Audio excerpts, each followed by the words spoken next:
नमस्कार दोस्तों, आप देख रहे हैं हमारा YouTube channel government employ news. क्या होता है टर्म ऑफ रेफरेंस, कैसे डालता है ये कर्मचारियों की सैलरी, पेंशन भोगियों की पेंशन और कर्मचारियों के मिलने वाले भत्तों पर असर, सब कुछ आपको इस वीडियो में बताया जाएगा। तो बने रहें इस वीडियो के लास्ट तक। जैसे कि कल केंद्रीय कैबिनेट की बैठक में 8वें वेतन आयोग के टर्म ऑफ रेफरेंस को मंजूरी दे दी गई।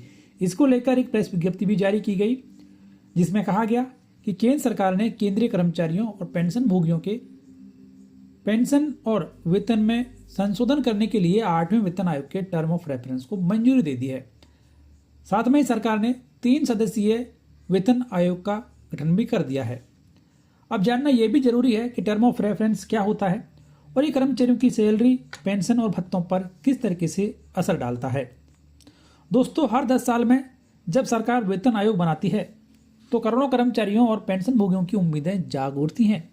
एक बार फिर वही समय आ गया है जब केंद्र सरकार ने 8वें वेतन आयोग की औपचारिक शुरुआत का रास्ता साफ कर दिया है। कैबिनेट ने इसके टर्म ऑफ रेफरेंस यानी कि काम करने के नियम और दायरे को मंजूरी दे दी है। इसका मतलब है कि जब आयोग वेतन, भत्तों और पेंशन की पूरी समीक्षा करेगा, यह फैसला देश के 50 लाख से ज्यादा कर्मचारियों और 68 लाख से ज्यादा पेंशन भोगियों को फायदा देगा।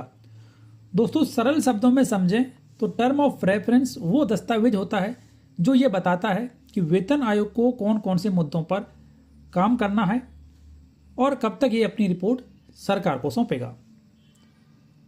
सरकार के द्वारा जो टर्म ऑफ रेफरेंस जारी किए गए हैं उसमें बताया गया है कि 8वां वेतन आयोग 3 सदस्यों का एक स्थायी निकाय होगा, जिसमें एक चेयरपर्सन, एक पार्ट टाइम मेंबर और एक सचिव होगा।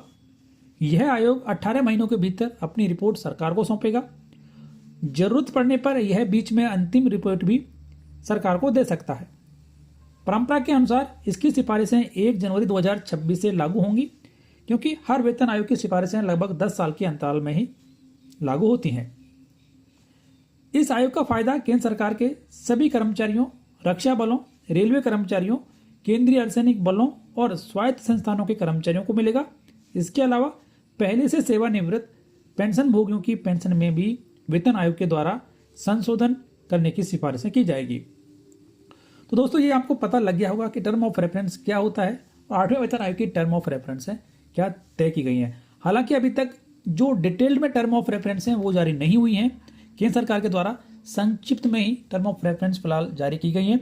जैसे ही डिटेल्ड में आयोग के काम करने का तरीका और सारी टर्म ऑफ रेफरेंस जारी की जाएगी, उसके बारे में हमारे चैनल पर वीडियो डाला हुआ जाएगा, उससे आप जरूर देखें। फिलहाल इस वीडियो में इतना ही। वीडियो को लाइक और शेयर कर दीजिए, चैनल सब्सक्राइब कर बेल आइकन प्रेस कर लीजिए। धन्यवाद।